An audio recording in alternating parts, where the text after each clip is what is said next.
Satu titik yang ada di kegiatan tersebut itu bisa menghasilkan lebih kurang 100 gram emas ilegal. Ya, itu satu hari rekan-rekan sekalian. Tambang emas ilegal di Tapsel Madinah yang digerebek polisi diduga raup omzet 1,5 miliar per hari. Tim gabungan Sat Brimob Polda Sumut dan Ditreskrimsus menggerebek tambang emas ilegal yang berada di perbatasan Kabupaten Tapanuli Tengah dan Mandailing Natal, Senin, 2 Maret 2026, kemarin. Dalam penindakan, sebanyak 17 orang turut diamankan karena diduga terlibat langsung. Kemudian, sebanyak 14 alat berat dengan rincian 12 diamankan di lokasi tambang, dan 2 lagi ketika dalam perjalanan. Wakapolda Sumut Brigjen Sony Irawan mengatakan, hasil pemeriksaan sementara, dalam sehari pemilik tambang diperkirakan bisa meraup omzet 1,5 miliar rupiah. Jumlah itu diperoleh karena mereka memiliki 6 lubang tambang dengan rincian, 4 di Kabupaten Tapanuli Selatan, dan 2 di Kabupaten Mandailing Natal. Dalam satu lubang, diperkirakan menghasilkan 100 gram emas.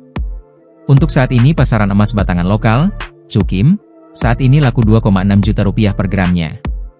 Untuk area tambang, berada di 2 kabupaten yang hanya dipisahkan sungai.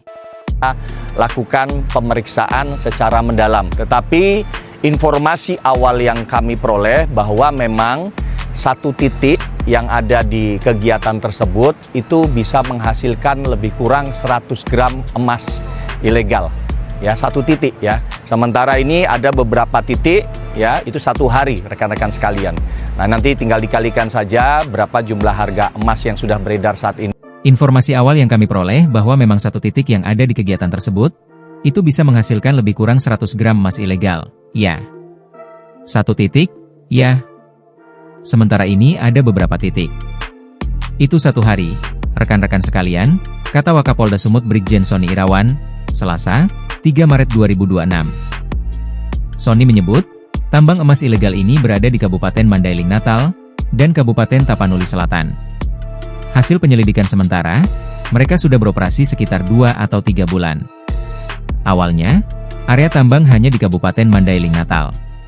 Tapi kemudian melakukan ekspansi ke Kabupaten Tapanuli Selatan, karena area tambang hanya berbatasan sungai. Untuk di Mandailing Natal diperkirakan sudah beroperasi 2-3 bulan, dan di Tapanuli Tengah sekitar 2 pekan. Sebelumnya, ini sudah berlangsung di wilayah Mandailing Natal. Sudah ada lebih kurang 2-3 bulan di Mandailing Natal, kemudian mereka melakukan ekspansi ke wilayah Tapanuli Selatan. Ya. Sebelumnya, tim gabungan Sat Brimob Polda Sumut dan Ditreskrimsus Polda Sumut menindak tambang emas ilegal yang ada di pinggir Sungai Batanggadis, perbatasan Tapanuli Selatan dengan Kabupaten Mandailing Natal. Dalam operasi yang melibatkan sekitar 200 lebih personel Sat Brimob, sebanyak 14 ekskavator diamankan. Alat berat diamankan dari 2 lokasi berbeda dengan rincian, 12 di area tambang, dan 2 lagi dalam perjalanan menuju lokasi. Kemudian 17 orang yang masih sebagai saksi turut diamankan. Download Tribun X sekarang, menghadirkan lokal menjadi Indonesia.